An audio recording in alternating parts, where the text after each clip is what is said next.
हमारे चैनल मैथ्सपुर गणितीय अध्ययनशाला को सब्सक्राइब और शेयर करें।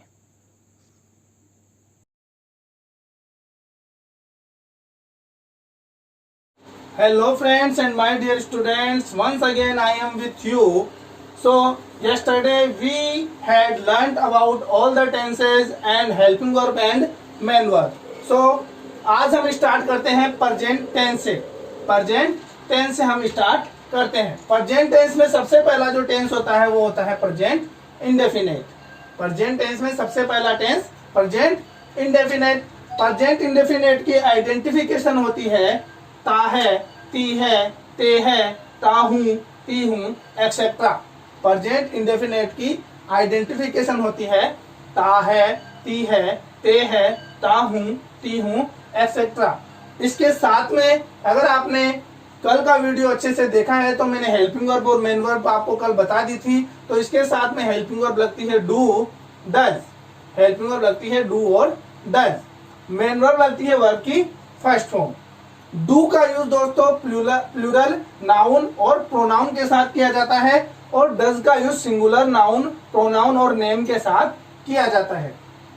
डू का यूज प्लूरल नाउन प्रोनाउन के साथ किया जाता है और सिंगुलर और डज के साथ सिंगुलर नाउन और प्रोनाउन और नेम का यूज किया जाता है। अब यहाँ देखो, जो यहाँ मैंने यहाँ पर नोट दिया है, जो अफर्मेटिव सेंटेंस हम बनाएंगे, मैंने बताया था कि प्रत्येक टेंस से हम चार चार सेंटेंस बनाएंगे, अफर्मेटिव, नेगेटिव, इंट्रोगेटिव और इंट्रोगेटिव नेगेटिव। तो अफर्मेटिव सेंटेंस जो हम बनाएंगे उसमें डू और डज हेल्पिंग वर्ब नहीं लगेगी। मैंने यहाँ नोट लिखा है। नोट का मतलब यहाँ आपको ध्यान देकर काम करना है कि अफर्मेटिव सेंटेंस में डू और डज हेल्पिंग वर्ब नहीं लगती, बल्कि वर्ब की फर्स्ट फॉर्म या उस वर्ब की फर्स्ट फॉर्म में एस या ईएस का यूज होता है, जिसमें वर्ब की फर्स्ट फॉर्म भी दोस्तों कहाँ लगानी है? प्लूरल के साथ लगानी है और वर्ब की फर्स्ट फॉर्म प्लस एस या ईएस सिंगुलर के साथ लगानी है। यहाँ हम बात करते हैं कि वर्ब की फर्स्ट फॉर्म में एस या ईएस किस तरीके से लगाया जाए। वर्ब की फर्स्ट फॉर्म में एस या ईएस किस तरीके से लगाया जाए। तो देखो, ईएस का यूज कहाँ किया जाता है? ईएस का यूज किया जाता है अगर आपको किसी स्पेलिंग के लास्ट में वोवल दिखाई दे, ए ई आई ओ यू दिखाई दे, तो आपको वहां ईएस का यूज करना है। जैसे गो है तो गो के लास्ट में क्या है? ओ, तो यहाँ आपको ईएस का यूज करना है। और अदर जो वर्ब है आप उनमें यूज करोगे एस का। नेक्स्ट हम यहाँ देखते हैं, एक और नोट मैंने दिया है कि आई के साथ, आई सिंगुलर होता है लेकिन प्रेजेंट में इसको प्लूरल माना जाता है, यानी इसके साथ में हेल्पिंग वर्ब भी क्या यूज ली जाएगी? प्लूरल ही ली जाएगी, यानी डू ही यूज ली जाएगी। तो आई के साथ भी डू का ही यूज होगा। अब हम सेंटेंस बनाना देखते हैं। सबसे पहला सेंटेंस जो हमें बनाना है वो है अफर्मेटिव सेंटेंस। अफर्मेटिव सेंटेंस बनाने का फॉर्मूला मैंने आपको अच्छे से बताया है, SHMO, subject, helping verb, main verb और ऑब्जेक्ट। लेकिन यहाँ पर मैंने ऊपर बताया कि हेल्पिंग वर्ब तो यहाँ लगेगी नहीं, तो हम डायरेक्ट यूज करेंगे क्या?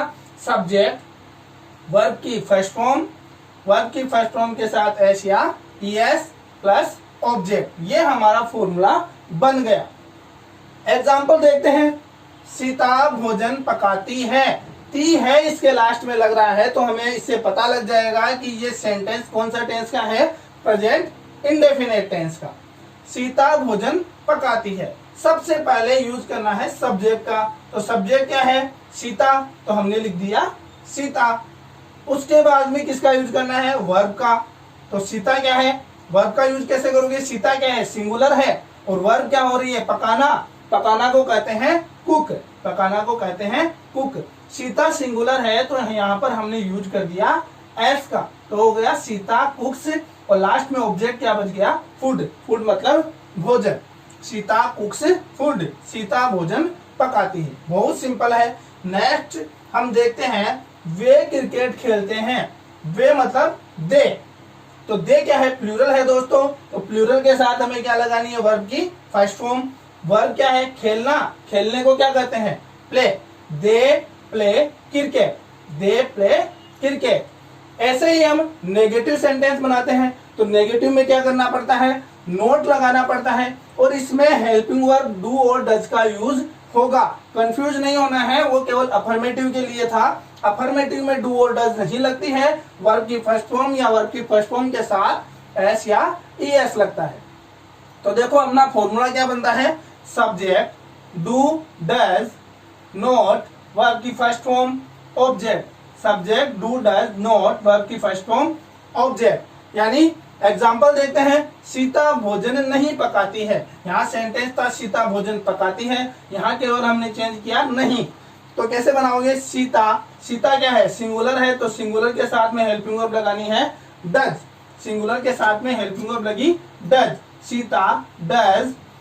थर्ड पेरेस पे लगाना है not, Sita does not, verb आ जाएगी cook food, Sita does not cook food. ऐसे ही ये भी बना दो, वे क्रिकेट नहीं खेलते हैं, तो वे दे क्या है, प्लूरल है, तो प्लूरल के साथ में लगेगी वर्ब डू।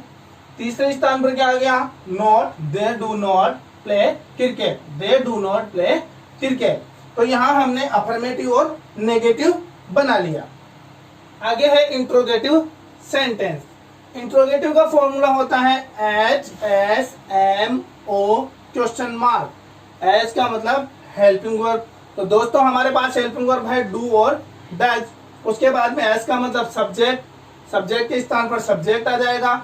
मेन वर्ब है हमारे पास वर्ब की फर्स्ट फॉर्म, और ओ का मतलब ऑब्जेक्ट, और ऑब्जेक्ट के बाद में क्वेश्चन मार्क। तो फॉर्मूला बना हमारा डू डज सब्जेक्ट वर्ब की फर्स्ट फॉर्म और ऑब्जेक्ट। एग्जाम्पल देखते हैं, क्या सीता भोजन पकाती है, क्या सीता भोजन पकाती है।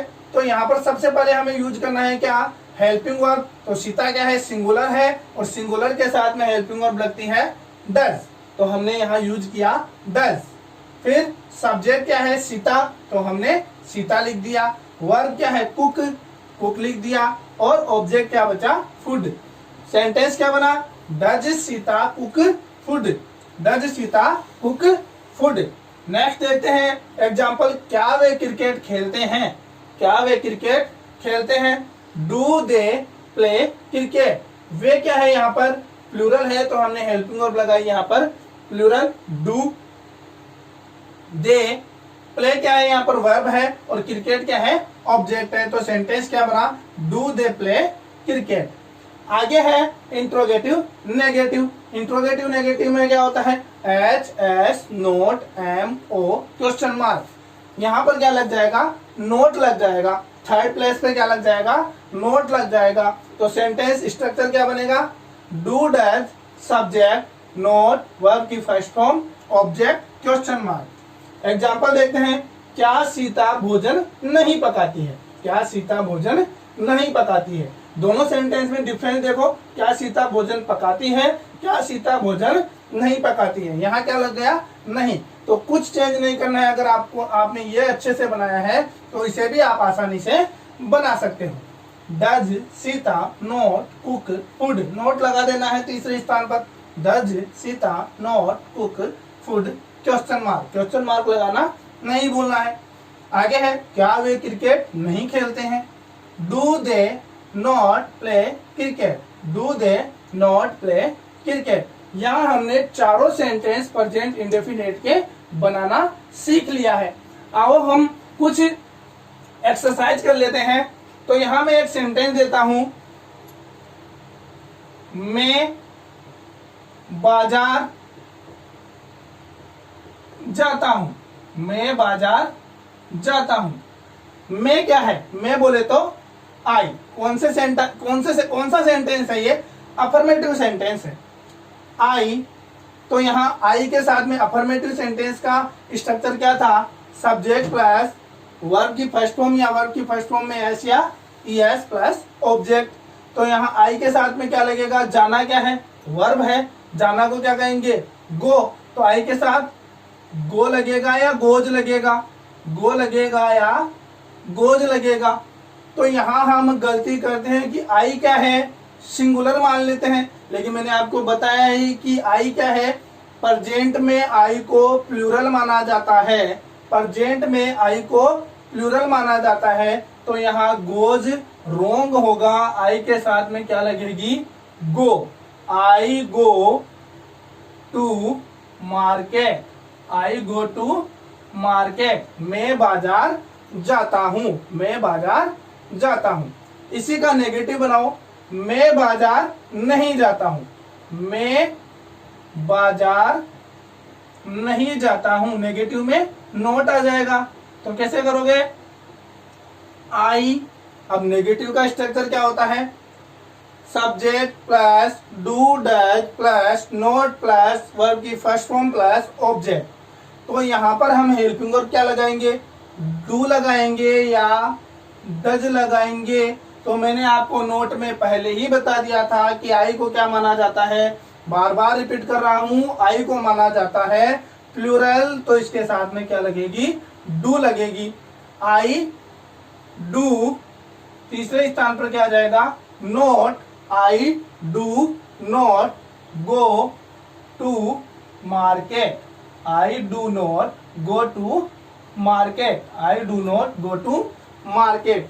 अगर इनका नेगेटिव बनाया जाए, नेगेटिव हमने बना दिया, सॉरी, इंट्रोगेटिव बनाया जाए, तो हम क्या बनाएंगे, क्या, क्या लगा देंगे, क्या लगा देंगे, क्या मैं बाजार जाता हूं, और यहां हम कर देंगे क्वेश्चन मार्क, क्या मैं बाजार जाता हूं।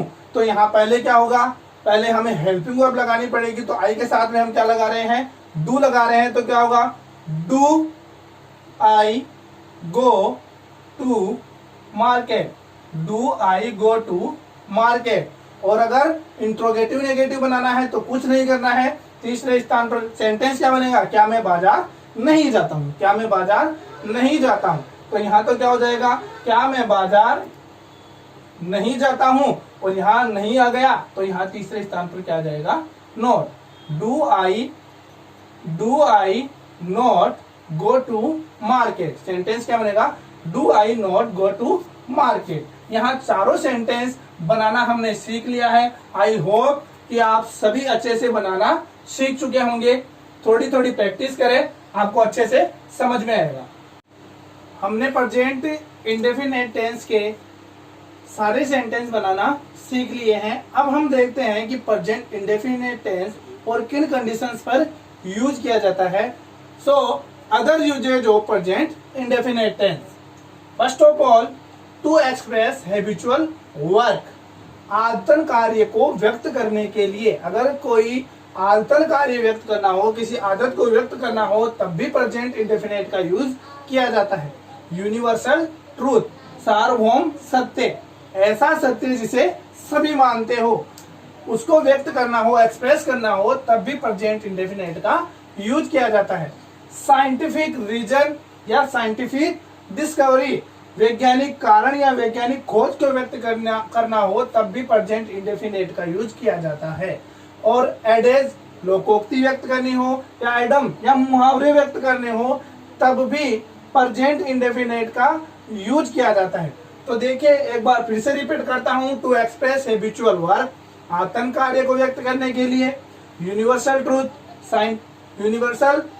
सार्वभौम सत्य को व्यक्त करने के लिए। साइंटिफिक रीजन, वैज्ञानिक कारण को व्यक्त करने के लिए। एडेज, लोकोक्ति, आइडम्स, मुहावरे एक्सेट्रा को व्यक्त करने के लिए। और एक और है फ्यूचर प्लान, भावी नियोजन।